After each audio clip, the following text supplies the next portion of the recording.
২০ জন জেলে প্রতিদিন বাজার করে খাওয়া, বরফ নিয়ে অপেক্ষা করতে করতে নষ্ট করে ফেলা, এভাবেই কাটছে আমাদের জীবন।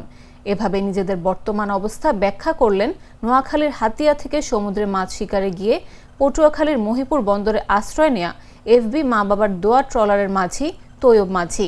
গত ১১ জুন সমুদ্রে মাছ শিকারে নিষেধাজ্ঞা শেষ হয়। এর এক সপ্তাহ পর তৈয়ব মাঝি নোয়াখালীর হাতিয়া থেকে সমুদ্রে ২০ জন জেলে নিয়ে মাছ ধরতে যান।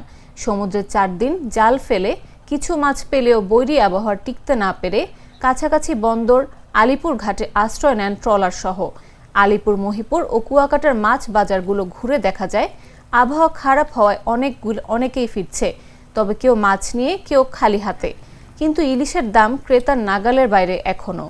কলাপাড়া উপজেলা সিনিয়র মৎস্য কর্মকর্তা অপু সাহা বলেন, সরকারের দেওয়া ৫৮ দিনের অবরোধ শেষ হওয়ার পর জেলেরা মাছ পেতে শুরু করেছিল, তবে বৈরী আবহাওয়া অনেকটা প্রতিবন্ধকতা সৃষ্টি করছে।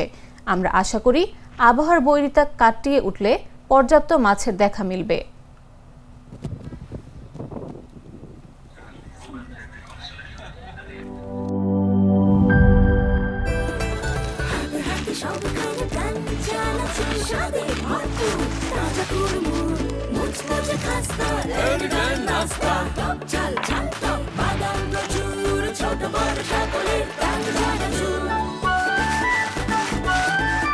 স্বাদে ভরপুর প্রাণ চানাচুর।